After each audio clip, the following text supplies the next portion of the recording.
Hello students, आप सभी का वेलकम है आज के हमारे ब्राइट टू ब्रिलियंसी के चैनल में। तो आज के वीडियो में हम कुछ नई चीज़ों को और एक्सप्लोर करेंगे, क्योंकि ऑलरेडी हम लोग पढ़ रहे थे वाटर रिसोर्स चैप्टर, और वाटर रिसोर्स के चैप्टर में जो कि कॉजेज है वाटर स्केर्सिटी का, उसका हमने क्वांटिटेटिव हम पढ़ चुके थे और आज हम पढ़ेंगे क्वालिटेटिव। हमने पढ़ा था कि दो टाइप के वाटर स्केर्सिटीज होते हैं, एक होते हैं क्वांटिटेटिव एंड क्वालिटेटिव। तो आज हम पढ़ेंगे qualitative reasons for scarcity of water. तो वाटर की जो स्केर्सिटी हो रही है और उसकी क्वालिटी, मतलब वाटर तो है बट ड्रिंकिंग वाटर नहीं होने का जो रीजन है उसके बारे में आज हम पढ़ते हैं और हम समझते हैं चीजों को पॉइंट वाइज। तो इससे क्या होगा, आप सभी के लिए चीजें इजी हो जाएगी और आपको पॉइंट्स भी मिल जाएंगे। शुरू करते हैं। एक सिचुएशन को लेते हैं where water is sufficiently available. मान लो एक ऐसा जगह है जब बहुत पानी, लाइक रिवर एरिया है, डैम एरिया, पानी ही पानी है। To meet the needs of the people, जिस पानी से, जिस वाटर से लोगों की नीड्स यानी कि जरूरतें पूरी हो रही है। What is still suffered from water scarcity due to bad quality of water? लोग सफर क्या कर रहे हैं? वाटर तो अवेलेबल है, अभी हमने पढ़ा सफिशिएंट अवेलेबल वाटर तो है, बट प्रॉब्लम का क्या है कि बैड क्वालिटी। वाटर होने से तो होगा नहीं, होने के साथ साथ वाटर अवेलेबल होने के साथ साथ हमें सही क्वालिटी ऑफ वाटर भी अवेलेबल होना चाहिए, जिसको हम पी सके, जिससे हमारा हेल्थ सही रहे, पीने लायक पानी होना चाहिए। बैड क्वालिटी ऑफ वाटर का रीजन आज हम पढ़ते हैं। तो reason for quality of bad quality of water, पहला तो ये है कि pollution by household and industries wastage.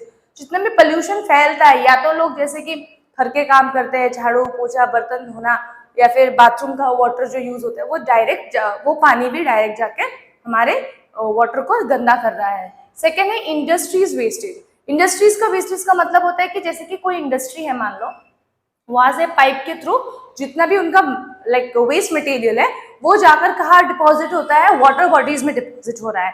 तो वाटर बॉडीज में डिपॉजिट होने की वजह से भी वाटर जो है वो पोल्यूटेड हो रहा है।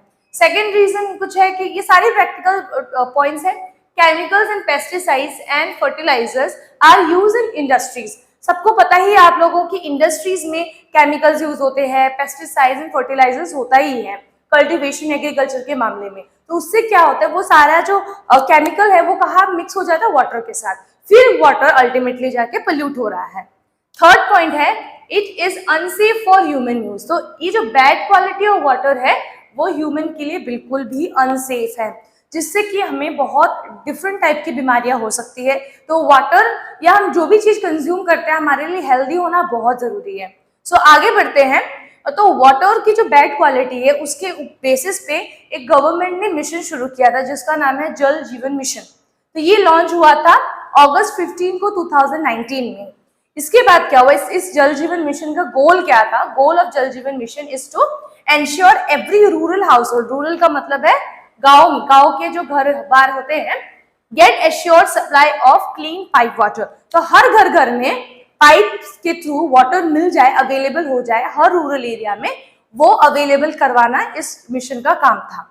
Then improve the quality of life in rural household. अब शहरों में तो हम एक लाइफस्टाइल जी लेते हैं, बट रूरल एरियाज में लाइफस्टाइल अच्छी नहीं हो पाती just because hygiene, water quality etcetera. तो इसीलिए इम्प्रूव करना है क्वालिटी ऑफ लाइफ किसका? रूरल एरियाज के पीपल्स का। तो गांव अगर डेवलप होगा तो सब कुछ धीरे धीरे ग्रो होने लगेगा।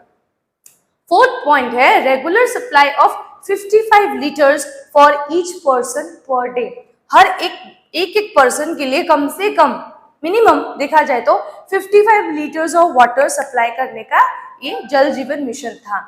ये 55 लीटर्स एक पर्सन के लिए सुबह से लेके नहाने से लेके अपने पर्सनल यूज के और पीने तक का पानी जो है 55 लीटर्स अवेलेबल गवर्नमेंट करना चाहते थे थ्रू दिस मिशन। तो आप सब लोग ये याद रखना कि इस मिशन का नाम क्या है और इस मिशन के जो मेन गोल्स क्या है और मेन पॉइंट्स क्या है, ये आप सभी को याद रखना है। अगर इससे रिलेटेड कोई भी पार्ट से रिलेटेड कोई भी डाउट्स है तो आप सब लोग हमें कमेंट करिए। आपके डाउट्स के सेशंस भी हम जल्दी ही अवेलेबल करेंगे। आगे बढ़ते हैं और पढ़ते हैं why do we need for water conservation and management. तो अब जरूरत क्या? अब यहाँ पे आपने समझ लिया कि पानी तो अवेलेबल है बट ड्रिंकिंग वाटर या फिर क्वालिटी ऑफ वाटर नहीं है। तो अब हमें समझना है कि कंजर्वेशन क्यों जरूरी है एंड वाटर मैनेजमेंट क्यों जरूरी है। कंजर्वेशन का मतलब कंजर्व करना, बचाना, वाटर को सेव करना, और उसको मैनेज करना क्यों जरूरी है। पहला पॉइंट तो ये कि टू सेव अवर सेल्फ, खुद के अपने जो हेल्थ है फ्रॉम हेल्थ हैजार्ड्स, अपने हेल्थ को बीमारियों से बचाना बहुत ज्यादा जरूरी है। बिकॉज हमारी लाइफस्टाइल तभी बेटर हो सकती है जब हमारा खुद का हेल्थ सही रहेगा। तो इसीलिए आप सब लोग ये चीज ध्यान रखना कि खुद के हेल्थ पे हमेशा फोकस करना है। जैसे आज अभी हम लोग वाटर की क्वालिटी के बारे में पढ़ रहे हैं कि अच्छी क्वालिटी ऑफ वाटर अगर हम अपनी बॉडी को देंगे तो उतना ही हमारा बॉडी हेल्थी रहेगा। बिल्कुल वैसे ही फूड के मामले में, लाइक जंक फूड वगैरह, आजकल के स्टूडेंट्स ज्यादातर जंक फूड यूज करते हैं, तो हेल्दी फूड में आना जल्दी से शुरू कर देना सब लोग। सेकेंड पॉइंट में आते हैं to ensure food security. Security का मतलब होता है कि सही मात्रा में सही समय पर जितना क्वालिटी या क्वांटिटी ऑफ फूड हमें मिलना चाहिए वो मिल जाना चाहिए, सो दैट क्या होगा, कंजर्वेशन एंड मैनेजमेंट इजी हो जाएगा। Third point is to prevent degradation of our environment. Degradation का मतलब होता है कि जो हमारा एनवायरनमेंट है, एनवायरनमेंट की क्वालिटी डिग्रेड हो जाना, खराब हो जाना, तो वो चीज से भी हमें सेफ है। तो ये तीन चीजें हम ध्यान में रख सकते हैं, हमारे लिए ये 3 पॉइंट्स इजी हो जाएंगे। अपने हेल्थ को बेटर बनाना, बीमारियों से ठीक रखना या बीमारी से दूर रखना। सेकेंड है कि फूड की जो सिक्योरिटी है वो हमें मिल पाना, और हमारे इन्वायरमेंट, क्योंकि इन्वायरमेंट से हमें सब मिल रहा है, वाटर है, फूड है, एक्सेट्रा, तो उसको भी बेटर बनाए रखना।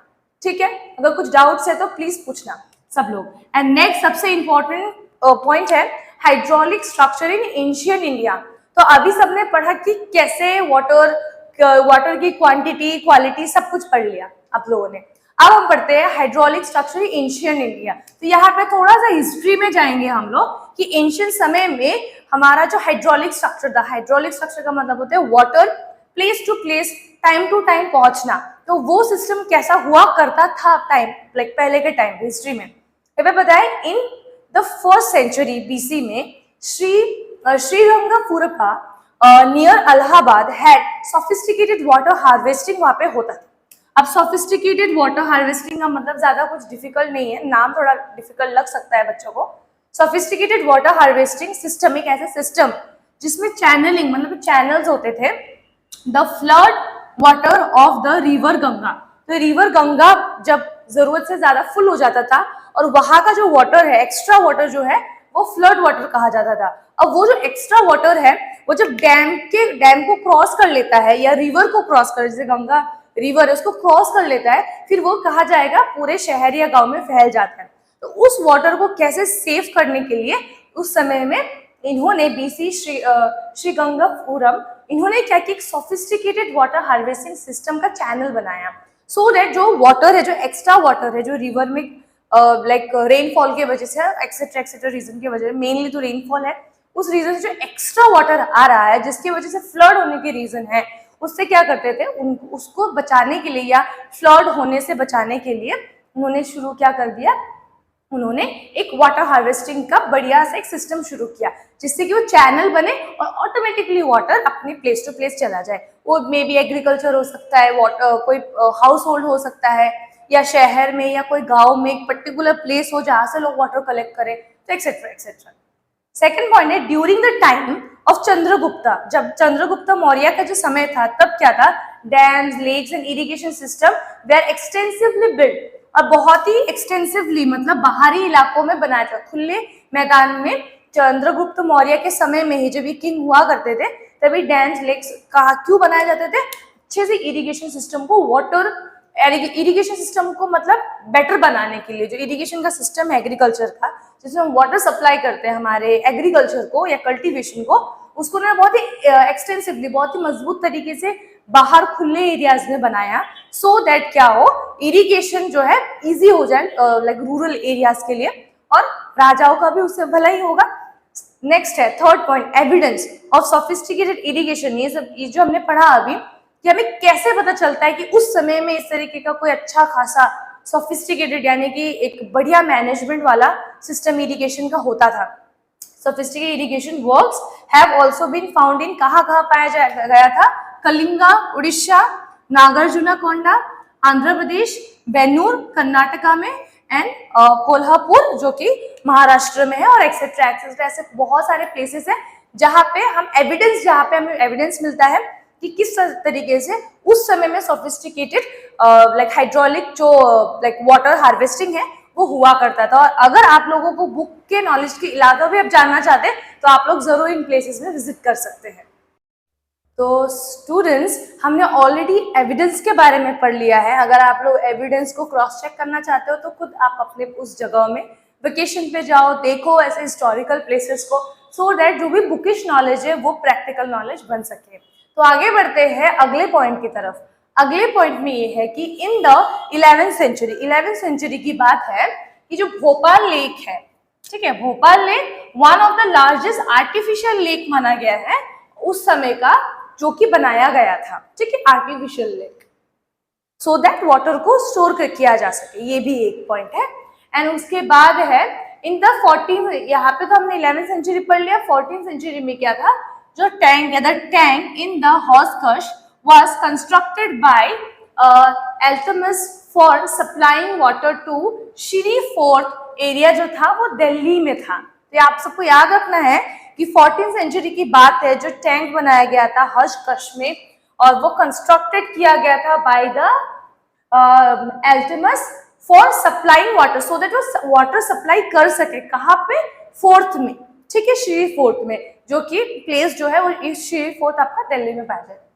देखो अब आगे हमें इस डायग्राम को समझ के देखकर इन चारों पॉइंट्स को समझना है। पहला हो गया वाटर कहाँ पे ये इस्तेमाल होता था, जो भी डैम्स का वाटर या इरिगेशन के लिए जो भी वाटर चाहिए, मतलब मेनली जो वाटर चाहिए वो सबसे पहले तो इरिगेशन के लिए चाहिए, फिर इलेक्ट्रिसिटी जनरेट करने के लिए, फिर वाटर सप्लाई जो कि हमें basic regular use daily use के लिए चाहिए, एंड फ्लड कंट्रोल। तो ये सारे रीजंस के लिए वी नीड वाटर। थ्रू हमें किसके थ्रू मिलेगा, या तो हमें डैम्स, लेक्स, या जो भी वाटर, शॉर्ट में लिखे तो वाटर रिसोर्सेस, जो भी वाटर रिसोर्स है। तो इसका इस डायग्राम को देखो, जैसे कि ये डैम है, डैम के थ्रू हमें वाटर फ्लो हो रहा है, ठीक है, और डैम के आसपास, ये डैम ज्यादातर पहाड़ी इलाकों में ही बनाया जाता है। क्यों बनाया जाता है, सो दैट अगर वाटर ओवरफ्लो हो गया इन केस तो आसपास के सेटलमेंट को ज्यादा नुकसान ना पहुंचे, तो उसके लिए।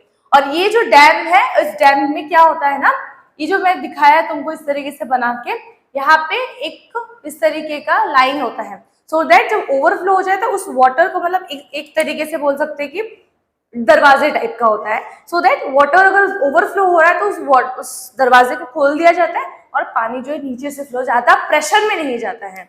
तो इसी के लिए हमें ये चीज समझना है, और इस डायग्राम के थ्रू हमें हर एक चीज, ये डायग्राम अगर आप लोग पढ़ते हो, ये समझते हो तो, और याद रखते हो मेमोराइज करने से, तुम लोगों के लिए क्या होगा, सबसे इजी क्वेश्चंस को अटेम्प्ट करना हो जाएगा।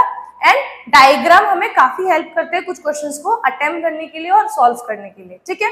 तो इसी तरीके से चैप्टर को और आगे समझेंगे, आगे के हमारे और वीडियोस आते रहेंगे। तो इसी के साथ साथ आज का वीडियो आज हम यहीं पे एंड करते हैं। और हमारा वीडियो अगर एक भी अच्छा लगा हो सब लोगों को तो जरूर सब्सक्राइब करना और हमारे चैनल को शेयर करना, लाइक करना बिल्कुल भी मत भूलना। Thank you so much.